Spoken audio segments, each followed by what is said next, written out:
जय हिंद मेरे प्यारे साथियों, आप सभी का बहुत बहुत स्वागत है सक्सेस वर्ल्ड एमसीक्यू चैनल पर। तो दोस्तों, आज की इस वीडियो में बिहार मध्य निषेध सिपाही की परीक्षा के लिए प्रैक्टिस सेट नंबर 8 को कवर करेंगे। तो जल्दी जल्दी से आप सभी लाइव में जुड़ जाइए। सभी को गुड इवनिंग। तो चलिए, सेशन स्टार्ट करने से पहले आप सभी फटाफट से सेशन को एक बार शेयर कर दें। तो चलिए शुरुआत करते हैं आज के प्रश्नों से।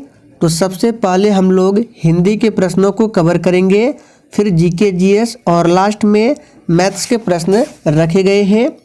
तो प्रश्न है, नीचे दिए गए वाक्य के लिए एक उपयुक्त शब्द चुनिए। वाक्य है पुरुष और स्त्री का जोड़ा। ये क्या कहलाता है? आंसर बताएंगे, पुरुष और स्त्री का जोड़ा। तो देखिए, पुरुष और स्त्री का जोड़ा के लिए एक शब्द जो होगा, ये उपयुक्त शब्द होगा दंपति। तो बी ऑप्शन जो भी बच्चे लाइव चैट में दिए हैं, आपका बिल्कुल सही आंसर है। आप लोगों को आंसर करने के लिए लाइव चैट का ऑप्शन दिया गया है। प्रत्येक स्टूडेंट को आंसर देना है।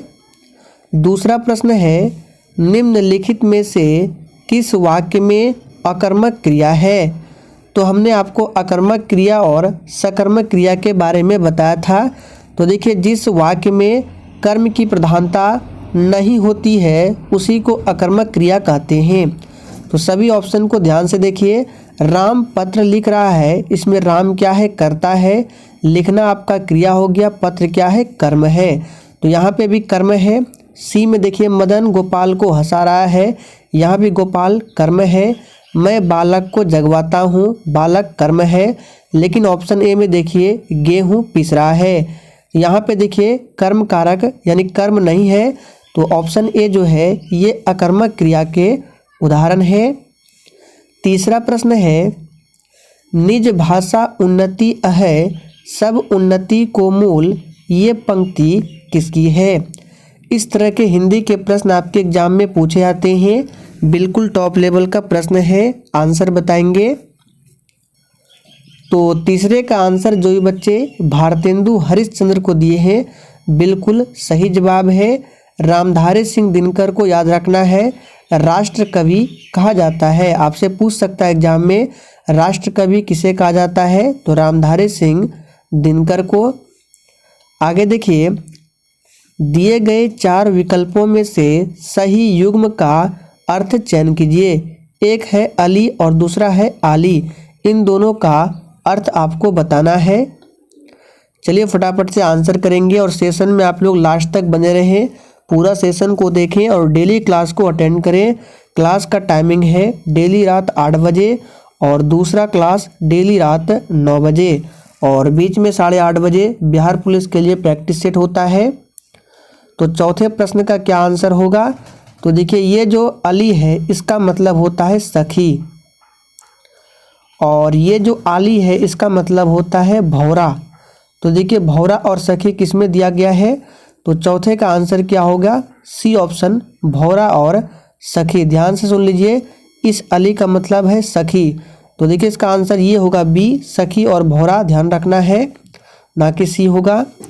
आगे देखिए, नीचे एक वाक्य दिया गया है, उसमें एक रेखांकित शब्द है। तो कलंकित शब्द का अर्थ बताए। कलंकित मतलब ये जो वह मनुष्य कृतज्ञ है, यहाँ पर कृतज्ञ के नीचे क्या है? आपका ये मार्क लगा है, यहाँ पे कृतज्ञ नहीं है, कृतज्ञ है। टाइपिंग थोड़ा सा एरर है, इस तरह से है कृतज्ञ। आपको कृतज्ञ का अर्थ इसमें बताना है। तो देखिए, इस कृतज्ञ का मतलब होता है एहसान मंद और कृतज्ञ का मतलब होता है एहसान फरामोश, जो कि ऑप्शन डी में दिया गया है। यहाँ पे कृतज्ञ नहीं होगा, फिर से बता रहे हैं, कृतज्ञ है और इसका मतलब है एहसान फरामोश। ध्यान रखना है। अब यहाँ से आपके जीके जीएस के प्रश्न है, दक्षिण भारत का मैनचेस्टर किस स्थान को कहा जाता है? बहुत ही शानदार प्रश्न है, फटाफट से आंसर बताएंगे। तो दक्षिण भारत का मैनचेस्टर किसे कहा जाता है? तो कोयम्बटूर को दक्षिण भारत का मैनचेस्टर कहा जाता है। अगर आपसे पूछे कि उत्तर भारत का मैनचेस्टर किसे कहा जाता है, तो लिख लीजिए आप लोग कानपुर को उत्तर भारत का मैनचेस्टर कहते हैं। और अगर आपसे पूछे सिर्फ भारत का मैनचेस्टर किसे कहते हैं तो अहमदाबाद को भारत का मैनचेस्टर कहा जाता है। सभी पॉइंट को ध्यान रखना है। आगे देखिए, हुमायूं नामा किसके द्वारा लिखा गया था? फटाफट से आंसर करते जाएंगे। और दोस्तों, अगर आप लोगों ने 23 दिसंबर और 24 दिसंबर में जो बिहार सचिवालय सहायक का एग्ज़ाम लिया गया था उसका क्वेश्चन पेपर नहीं देखा है तो जाकर ज़रूर देखें। उसका लिंक आपको इसी वीडियो के नीचे डिस्क्रिप्शन बॉक्स में मिल जाएगा। आप लोग देखिए कितने प्रश्नों के सही सही आंसर दे पाते हैं। तो हुमायूं नामा किसके द्वारा लिखा गया था? सही आंसर है गुलबदन बेगम के द्वारा। गुलबदन बेगम ये हुमायूं की बहन थी, याद रखना है, और बाबर की बेटी। अबुल फजल ने लिखा है अकबरनामा आईने अकबरी, ये जो है अबुल फजल के द्वारा लिखा गया है। पानीपत की दूसरी लड़ाई हेमू और किसके बीच लड़ी गई थी? आप सभी फटाफट से आंसर बताएंगे। और किसी भी प्रश्न में डाउट हो तो आप लोग तुरंत कमेंट करके पूछ सकते हैं। तो पानीपत का पहला युद्ध होता है 1526 में, दूसरा युद्ध होता है 1556 में। पहला युद्ध होता है बाबर और इब्राहिम लोदी के बीच और दूसरा युद्ध होता है अकबर और हेमू के बीच। तो सी ऑप्शन बिल्कुल सही जवाब है। अकबर की तरफ से बैरम खां लड़ा था, ध्यान रखना है। आगे देखिए, राज्यसभा के सदस्य का कार्यकाल कितने वर्षों का होता है? बहुत ही सिंपल प्रश्न है, चलिए आंसर बताएंगे फटाफट से। तो देखिए, ध्यान दीजिए, राज्यसभा को कहा जाता है अपर हाउस ऑफ पार्लियामेंट, यानी कि इनको उच्च सदन कहा जाता है। और इसके सदस्यों का कार्यकाल 6 वर्षों का होता है। राज्यसभा कभी भी भंग नहीं होता है, जबकि लोकसभा के सदस्यों का कार्यकाल 5 वर्ष का होता है। लोकसभा निम्न सदन कहा जाता है लोकसभा को। कंचनजंगा बायोस्फीयर रिजर्व के रूप में भी जाना जाने वाला कंचनजंगा राष्ट्रीय उद्यान खालिस्तान में स्थित है। तो बहुत ही सिंपल प्रश्न है, इसका सही जवाब है सी ऑप्शन, सिक्किम में स्थित है, ध्यान रखना है। पश्चिम बंगाल की बात करें तो यहाँ है Sundar national park, Buxa national park.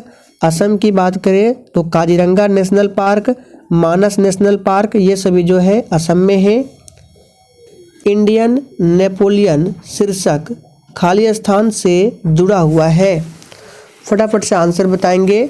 Indian Napoleon यानी भारत का नेपोलियन कहा जाता है समुद्रगुप्त को, बी ऑप्शन सही आंसर है। ब्रिटिश संसद में चुने जाने वाले पहले भारतीय का नाम क्या है? ये प्रश्न आप लोगों के लिए इम्पोर्टेंट रह सकता है, इसको ध्यान रखें। तो ब्रिटिश संसद में चुने जाने वाले पहले भारतीय है दादा भाई नौरोजी, और इन्होंने ही सर्वप्रथम राष्ट्रीय आय की गणना किया था, ध्यान रखना है। बात करें गोपाल कृष्ण गोखले तो 1905 के कांग्रेस के बनारस अधिवेशन की अध्यक्षता किया था गोपाल कृष्ण गोखले ने, और ये महात्मा गांधी के राजनीतिक गुरु थे। आगे देखिए, विश्व में सबसे बड़ी ताजे पानी की झील कौन सी है? देखिए, प्रत्येक स्टूडेंट को आंसर देना है, और जिसने अभी तक सेशन को लाइक नहीं किया है फटाफट से आप सभी सेशन को लाइक करें। तो विश्व में सबसे बड़ी ताजे पानी की झील सुपीरियर झील है, डी ऑप्शन सभी सही जवाब है। और विश्व की सबसे गहरी झील ये बैकाल झील है, जो कि रूस क्षेत्र में पड़ता है, ध्यान रखना है। किसके शासन काल के दौरान मुगल चित्रकला अपने चरम बिंदु पर थी? अब देखिए, इस प्रश्न से रिलेटेड आपको 3 से 4 प्रश्नों को बताते हैं, सभी को ध्यान से सुनते जाइए। देखिए, अकबर के शासन काल को कहा जाता है हिंदी साहित्य का स्वर्णकाल। आप लोग ध्यान से सुनिए, हिंदी साहित्य का स्वर्णकाल अकबर के शासनकाल को। चित्रकला का स्वर्णकाल कहा जाता है जहांगीर के शासनकाल को। स्थापत्य यहाँ पे लिख देते हैं, स्थापत्य कला का स्वर्णकाल शाहजहां के शासनकाल को। और संगीत कला का स्वर्णकाल औरंगजेब के शासनकाल को कहा जाता है। सभी प्रश्नों को ध्यान रखें, पूछा जाता है। तो सही जवाब है जहांगीर। तत्वों का सबसे पहले वर्गीकरण किसने किया था? चलिए आंसर बताएंगे फटाफट से। तत्वों का सबसे पहले वर्गीकरण किसने किया था? तो ये किया था डोबरेनर ने। नेक्स्ट क्वेश्चन, किसी तत्व के गुणों को प्रदर्शित करता है? तो याद कीजिए, हमने आपको बताया था किसी तत्व के गुणों को प्रदर्शित करता है परमाणु क्रमांक। अगला प्रश्न है, हैलोजन में सर्वाधिक प्रभावशाली ऑक्सीकरणकर्ता क्या है? क्लोरीन, ब्रोमीन, आयोडीन क्या है? बताएंगे फटाफट से। तो देखिए इसका आंसर क्या होगा, एक फ्लोरीन होना चाहिए, इसका आंसर होगा फ्लोरीन। ठीक है, टाइपिंग एरर है, ध्यान रखिएगा। आंसर क्या होगा? फ्लोरीन। स्वर्ण किस पदार्थ में घुल जाता है? फटाफट से आंसर बताएंगे। तो देखिए स्वर्ण जो है ये एक्वा रेजिया में घुल जाता है। सी ऑप्शन सही आंसर है। सिनेबार किसका खनिज है? फटाफट से आंसर करते जाएंगे। बिल्कुल टॉप लेवल का स्टैटिक जीके है, इसी तरह के प्रश्न एग्जाम में पूछा जाता है। तो सिनेबार जो है ये किसका खनिज है? ये पारा का खनिज है। ए ऑप्शन बिल्कुल सही आंसर है। मानव निर्मित प्रथम रेशा क्या था? तो देखिए बात करें मानव निर्मित प्रथम रेशा, तो ये हो जाएगा नायलॉन। तो बी ऑप्शन जो ही बच्चे दिए हैं बिल्कुल सही आंसर है, नायलॉन है, ध्यान रखना है मानव निर्मित प्रथम रेशा। आगे देखिए, रेडियोथेरेपी में उपयोग होने वाली नोबल गैस का नाम क्या है? फटाफट से आंसर बताएंगे, महत्वपूर्ण प्रश्न है। रेडियोथेरेपी में उपयोग होने वाली नोबल गैस क्या है? तो ये है आपका B option, radon. B option जो भी बच्चे दिए हैं बिल्कुल सही आंसर है। नेक्स्ट क्वेश्चन देखिए, निम्नलिखित में से कौन सा वैदिक परंपरा के साहित्य का उदाहरण नहीं है? चलिए 22 के लिए फटाफट से आंसर बताएंगे। तो देखिए पुराण जो है वैदिक परंपरा के साहित्य के अंतर्गत नहीं आता है। सही जवाब है बी ऑप्शन, ध्यान रखना है। आगे देखिए, किस भारतीय राजा ने सिकंदर का विरोध किया था? चलिए 23 के लिए फटाफट से आंसर बताएंगे। तो सिकंदर का विरोध किया था किसने? पंजाब के शासक पोरस ने। बी ऑप्शन बिल्कुल सही जवाब है। सिकंदर को पंजाब के शासक पोरस के साथ युद्ध करना पड़ा था और इस युद्ध को हाइडेस्पीज का युद्ध या झेलम का युद्ध भी बोला जाता है, ध्यान रखना है। आगे देखिए, पाटलिपुत्र शहर की नींव किसने रखी थी? तो ये बहुत ही सिंपल प्रश्न है, सही आंसर है ए ऑप्शन, उदयन। सबसे प्रसिद्ध कुषाण शासक कौन था? चलिए 25 के लिए फटाफट से आंसर बताएंगे। कुषाण वंश का संस्थापक कौन था? ध्यान रखिएगा, कुजुल कड़फिसेस, यहाँ पे लिख दिए हैं कुजुल कड़फिसेस, ये कुषाण वंश के संस्थापक थे और सबसे प्रसिद्ध कुषाण शासक कनिष्क। आगे देखिए, गदर पार्टी की स्थापना कब और कहाँ पर हुई थी? तो गदर पार्टी की स्थापना नवंबर 1913 में अमेरिका में। ए ऑप्शन बिल्कुल सही जवाब है। गांधी जी के विदेशी सामानों के बहिष्कार के आंदोलन का उद्देश्य क्या था? ये प्रश्न इम्पोर्टेंट है, ध्यान रखें। गांधी जी के विदेशी सामानों के बहिष्कार के आंदोलन का उद्देश्य क्या था? तो उद्देश्य था लघु उद्योगों का प्रोत्साहन। अगला प्रश्न, निम्न में से कौन सा नेता कांग्रेस के उग्रवादी दल से संबंधित था? तो देखिए कांग्रेस के उग्रवादी दल में कौन कौन से नेता थे? बिपिन चंद्रपाल, बाल गंगाधर तिलक, लाला लाजपत राय और अरविंदो घोष थे। तो ऑप्शन में अरविंदो घोष दिया गया है। दूसरी गोलमेज कॉन्फ्रेंस में भारतीय राष्ट्रीय कांग्रेस का प्रतिनिधित्व किसने किया था? चलिए आंसर करेंगे। पहली गोलमेज सम्मेलन 1930 में होती है, दूसरा 1931 में और तीसरा 1932 में। तो यहाँ पे पूछ रहा है दूसरी गोलमेज, तो सही जवाब है MK गांधी, महात्मा गांधी। निम्नलिखित में से कौन सी देशांतर रेखा भारतीय मानक समय को निर्धारित करती है? तो इसका सही जवाब क्या होगा? 82.5 डिग्री ईस्ट है। देखिए भारत का मानक समय जो है इलाहाबाद के निकट मिर्ज़ापुर से गुजरता है। तो प्रश्न एग्जाम में पूछा जाता है कि भारत का जो मानक समय है किसके निकट से गुजरता है? तो इलाहाबाद के निकट मिर्ज़ापुर से 82.5 डिग्री ईस्ट है, पूर्वी देशांतर जिसको बोलते हैं, ध्यान रखना है। और ये जो है 82.5 डिग्री ये ग्रीनविच समय से 5.5 घंटा आगे है। ये भी पूछा जाता है कितना घंटा आगे है? तो 5.5 ध्यान रखना है। और ये जो भारतीय मानक समय है 5 राज्यों से होकर गुजरती है, उत्तर प्रदेश, मध्य प्रदेश, छत्तीसगढ़, उड़ीसा और आंध्र प्रदेश। ध्यान रखें। निम्नलिखित नदियों में से किस पर नागार्जुन सागर बांध बना है?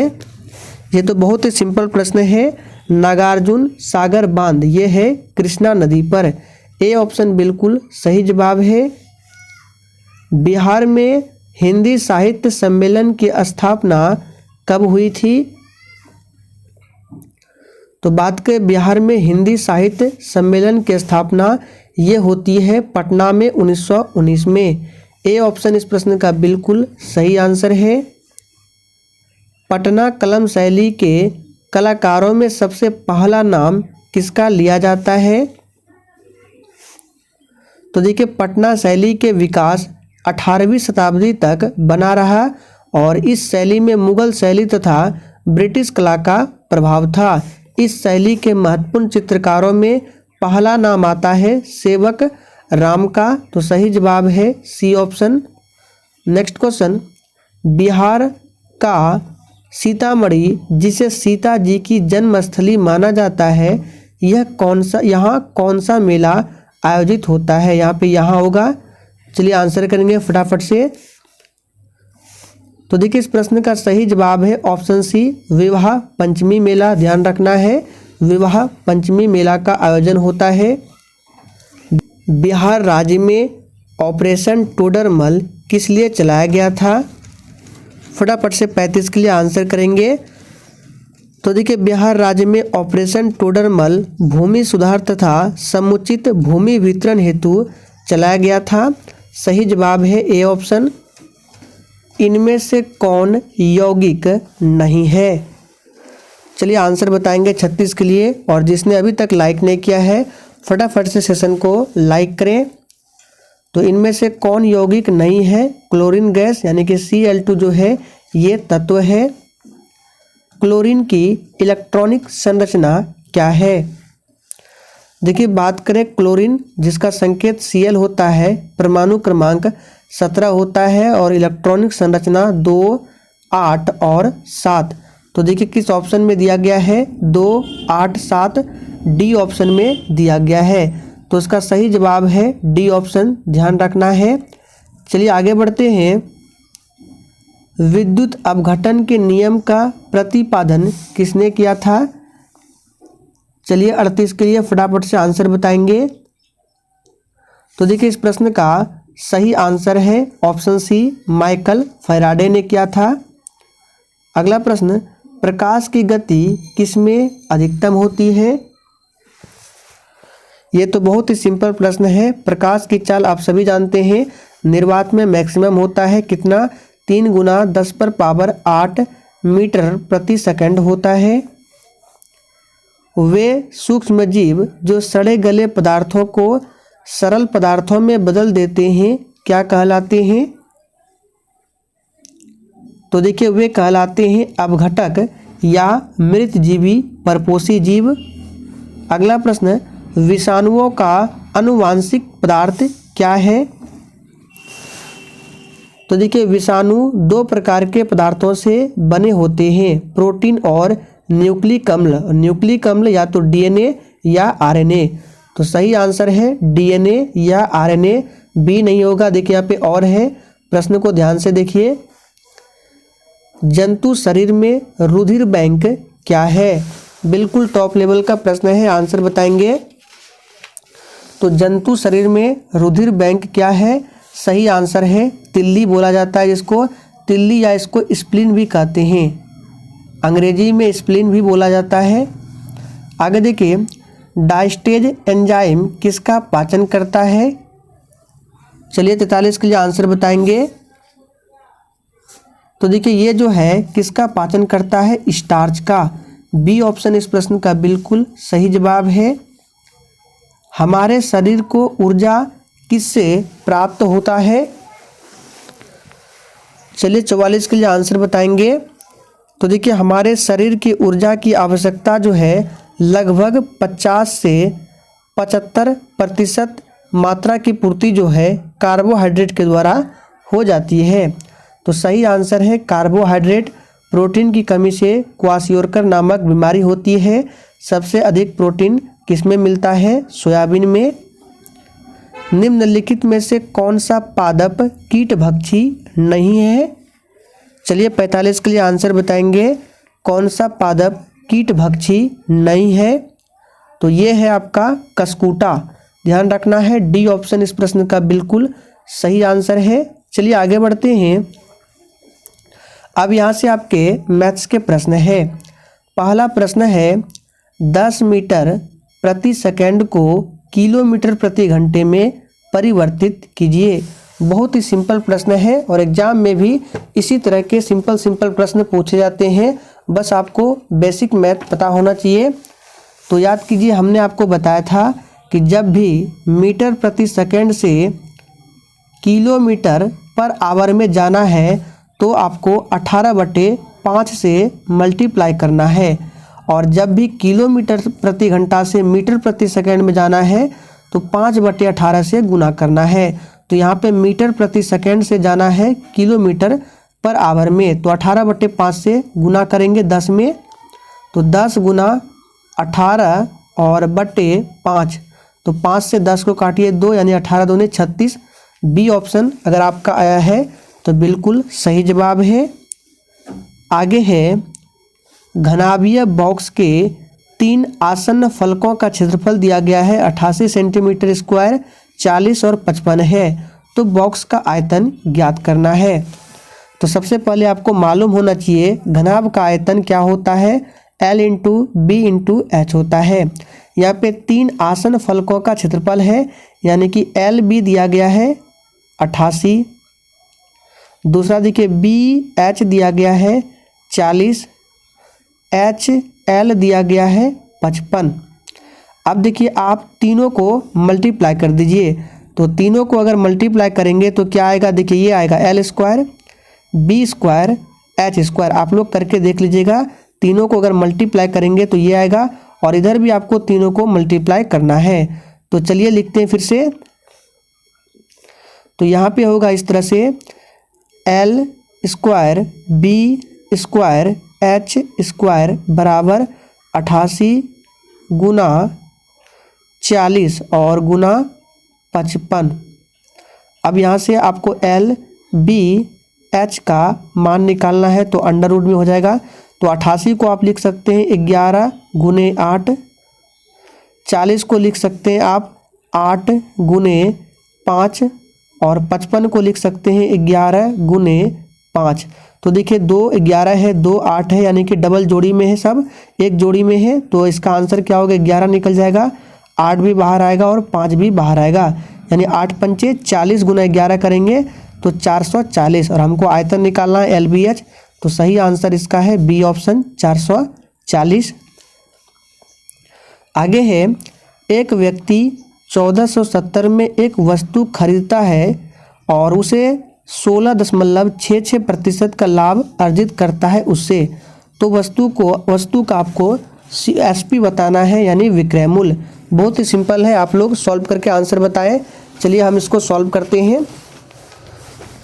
तो देखिए ये जो 16.66% है, इसका वैल्यू आपको पता होना चाहिए। तो इसका मतलब होता है 1/6, और यहाँ पे लाभ बोल रहा है, यानी कि CP जो इसका है 6 है और प्रॉफिट है इस पे 1 का।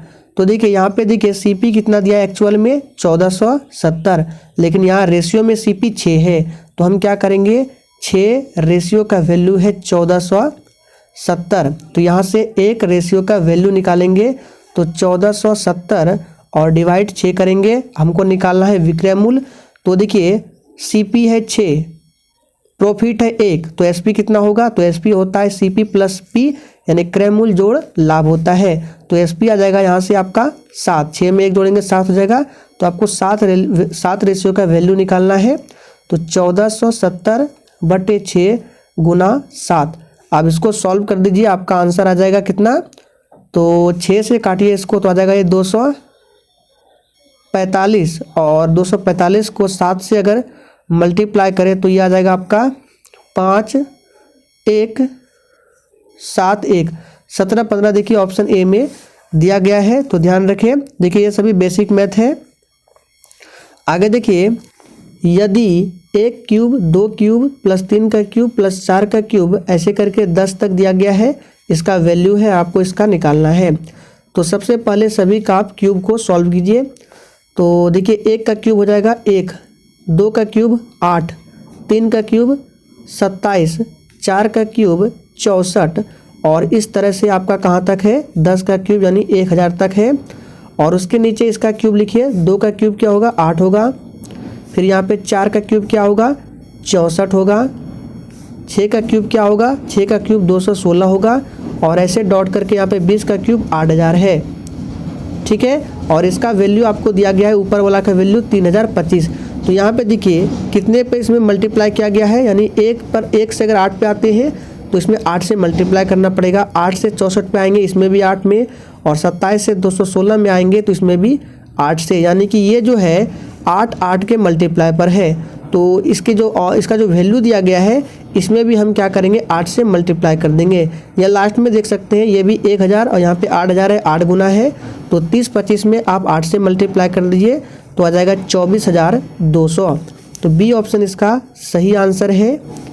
लास्ट प्रश्न है, 5 संख्याओं का औसत 28 है। यदि पहली 3 संख्याओं का औसत 18 है तो शेष संख्याओं का औसत क्या होगा। आप लोग सॉल्व कीजिए, चलिए हम बता रहे हैं। तो देखिए 5 संख्याओं का औसत 28 है, यानी 5 गुना 28 कीजिए तो देखिए कितना आता है, तो ये 140 आएगा। इसमें 3 संख्याओं का औसत दिया गया है 18, तो 3 गुना 18 कीजिए तो आ जाएगा 54। अब 140 में आप 54 को माइनस कर देंगे तो 2 संख्याओं का आएगा, तो माइनस करेंगे तो कितना आएगा 6 और 8। अब हमको 2 संख्याओं का निकालना है, शेष संख्याओं का। तो देखिए 3 का दिया है और ये 5 का है, तो 5 में 3 गया 2, तो इसमें 2 का निकालना है, 2 से डिवाइड कीजिए। 86 में अगर 2 से भाग करेंगे तो 43, जो कि ऑप्शन बी में दिया गया है। तो दोस्तों आज के लिए इतना ही। सेशन पसंद आया हो तो आप सभी सेशन को लाइक कीजिए और सेशन को शेयर करना ना भूलें।